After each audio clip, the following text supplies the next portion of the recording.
Bonjour à tous, j'espère que vous allez bien et bienvenue dans cette nouvelle vidéo sur les attractions disparues de Disneyland Paris. Aujourd'hui, je vous ramène dans le passé de Disneyland Paris avant même l'ouverture du parc Disneyland en 1992. Direction 1990 et l'espace Euro Disney. Il était une fois Euro Disneyland. Mais Euro Disneyland, avant d'être un parc à thème et plus tard la première destination touristique européenne, c'était surtout une idée, venue tout droit des États-Unis. Dans les années 1980, décennie durant laquelle nombre d'entre nous n'étions pas encore nés, le tourisme était bien différent, et les loisirs également. Aussi, l'idée d'un parc Disney en France fut rapidement considérée comme un envahissement américain sur le sol français et de façon plus extrême, qualifiée par certains de Tchernobyl culturel. Dès lors, afin d'expliquer et de présenter aux petits Français ce que serait Euro Disneyland et de leur offrir un avant-goût du rêve, un centre d'information fut proposé à quelques kilomètres de l'immense chantier déjà en cours pour la construction du premier parc Disney d'Europe. Aujourd'hui, je vous emmène en 1990 découvrir l'histoire de l'espace Euro Disney, le premier centre d'information sur Disneyland Paris en France. Vous êtes bien installés? Alors c'est parti!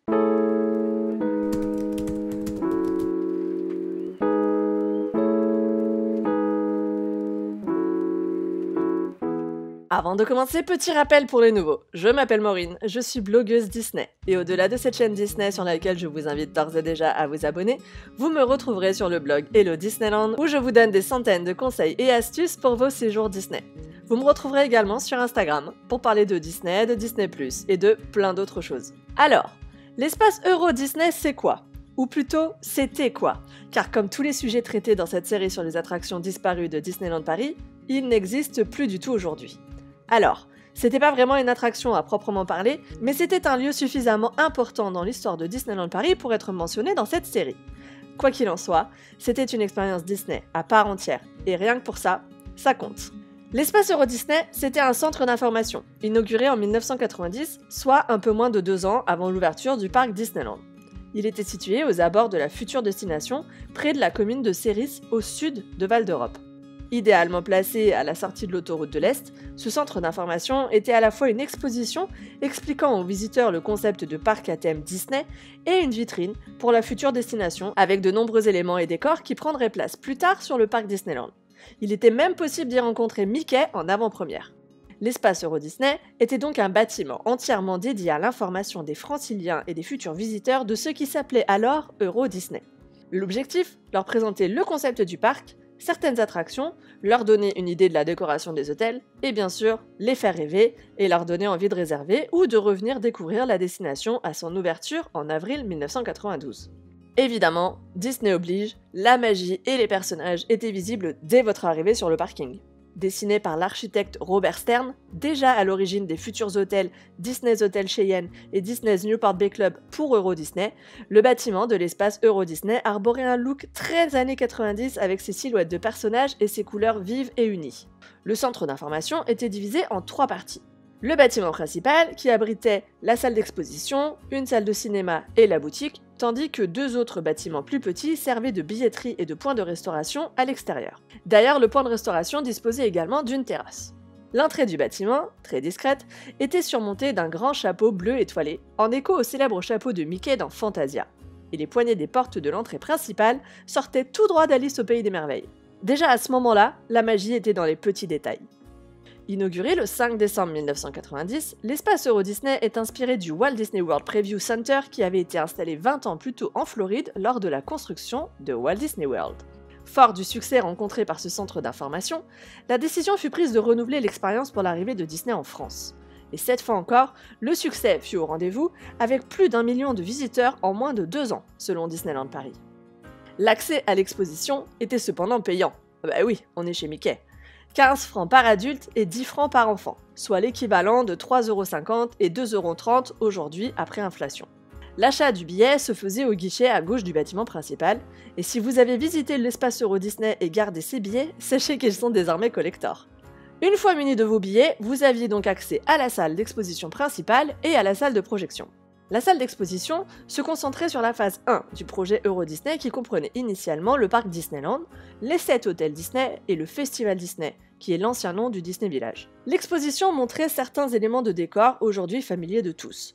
Parmi eux, vous reconnaîtrez le C3PO de la file d'attente de Star Tours, des costumes de cast members, l'un des éléphants de Dumbo The Flying Elephant, l'un des chevaux du carrousel de Lancelot à Fantasyland aussi, la statue de Kazay, aujourd'hui exposée à l'extérieur de Kazay's Corner sur Main Street USA, et il y avait également la tête de l'un des pirates des Caraïbes, du mobilier des hôtels Disneyland et New York, ainsi que de nombreux concept art, dont celui de Discoveryland, sur lequel on voit déjà Discovery Mountain, future Space Mountain de la Terre à la Lune, alors que cette attraction ne sera inaugurée que 5 ans plus tard. Comme quoi la patience a toujours été de mise à Disneyland Paris.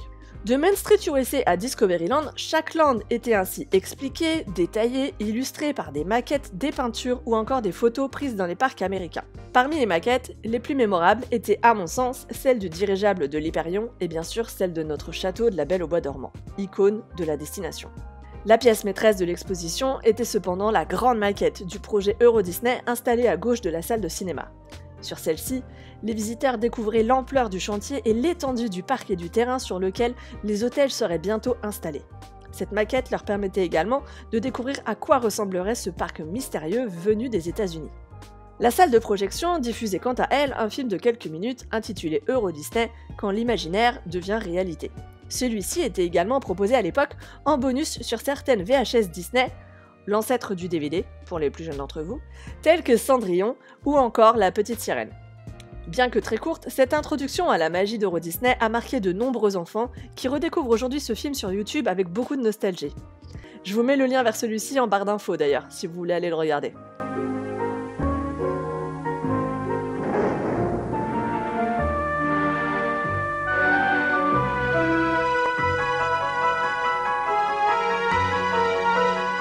De 90 à 92, ce film était complété par des images du chantier et de l'avancée des travaux, qui avaient lieu non loin de l'espace Euro Disney.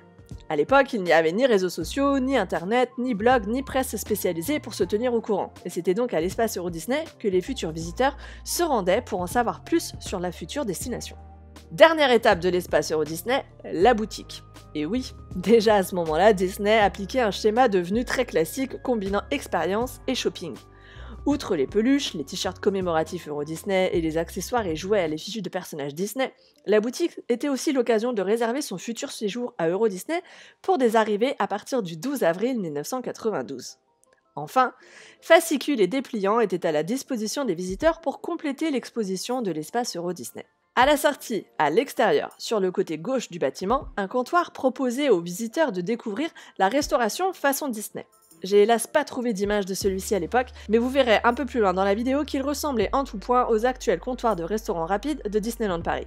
Les visiteurs pouvaient alors s'installer en salle ou sur la terrasse à l'extérieur. Alors, vient la question que je pose à chaque fin de vidéo sur les attractions disparues de Disneyland Paris, que reste-t-il aujourd'hui de l'espace Euro Disney? Bah c'est tout simple, absolument rien. Bon, j'exagère un petit peu, presque rien. L'espace Euro Disney a fermé ses portes en avril 92, très certainement juste avant l'ouverture de Disneyland Paris le 12 avril. Dès lors, l'ensemble des éléments de décor ont été rapatriés sur le site, en coulisses pour certains, ou sur le parc pour d'autres. Plusieurs tableaux et concept art ont ainsi été exposés au Disneyland Hotel ou au Waltz sur Main Street USA qui disposait en 1992 de salles au rez-de-chaussée. La maquette du dirigeable de l'Hyperion a quant à elle atterri dans l'une des vitrines de Discovery Arcade, et elle y est encore aujourd'hui. Le mobilier des hôtels a quant à lui été transféré dans les hôtels, évidemment. On pourrait croire que la maquette du château de la Belle au Bois dormant correspond à celle qui est exposée aujourd'hui dans The Disney Gallery au Disney Village. Mais non. La maquette du château de la Belle au Bois dormant de l'espace Euro Disney était jusqu'à récemment exposée à One Man's Dream en Floride à Disney's Hollywood Studios. Cependant, ce lieu étant en perpétuelle évolution, je suis pas sûre que notre château y soit encore. Malheureusement, je n'ai trouvé absolument aucune info quant à ce qu'est devenu l'immense maquette du resort exposée à l'espace Euro Disney. Elle est peut-être en coulisses, ou elle a été détruite. Donc si quelqu'un sait, n'hésitez pas à nous dire en commentaire. Enfin, le bâtiment qui hébergeait l'espace Euro Disney. Attention, accrochez-vous car la suite ne va pas vous plaire. Fermé dès avril 1992, le bâtiment fut rapidement repeint, et tous les éléments Disney furent retirés, au moins à l'extérieur. Adieu silhouette de personnages Disney, chapeau de magicien et façade en forme de tête de Mickey. Au fil des ans, le terrain et le bâtiment laissés à l'abandon subirent les aléas du temps et des squatteurs. Idéalement situé à la sortie de l'autoroute, le parking servit souvent de terrain pour les gens du voyage. Et quant au bâtiment, les graffeurs et les casseurs s'en donnèrent à cœur joie, et au début des années 2000, celui-ci n'avait absolument plus rien de magique. L'entrée du parking fut par la suite obstruée, et les allées encombrées de blocs de béton et de terre pour empêcher les gens du voyage de s'y installer. Cependant, rien ne fut fait pour empêcher l'occupation et la détérioration du bâtiment. Disneyland Paris décida de détruire le bâtiment et obtint un permis de démolition. Le terrain fut entièrement rasé en 2010 et il est désormais occupé par un data center de la Banque de France. Ainsi, il ne reste plus aucun signe de l'existence de l'espace Euro Disney, en tout cas à cet endroit. Et voilà, c'est tout ce que je peux vous dire de l'espace Euro Disney, le premier lieu Disney en France dans les années 90. Alors personnellement, je n'ai pas eu la chance de le voir de mes propres yeux, à part de loin dans son dernier état, mais si vous avez eu cette chance, évidemment je vous invite à partager ce souvenir en commentaire avec nous, car j'adore lire vos réactions et voir remonter vos souvenirs d'enfance. En attendant, comme d'habitude, si cette vidéo vous a plu, n'oubliez pas de laisser un petit pouce en l'air, c'est important et ça me fait toujours très plaisir. Et n'hésitez pas aussi à me dire en commentaire quelles attractions ou expériences disparues vous aimeriez voir prochainement sur la chaîne. J'ai déjà quelques idées, mais si vous aussi, alors dites-les moi. Enfin, n'oubliez pas que vous pouvez également me retrouver presque tous les jours en semaine sur Twitch pour des lives Disney. Et en attendant, je vous retrouve très vite pour d'autres vidéos. D'ici là, prenez soin de vous et à très bientôt. Bye bye!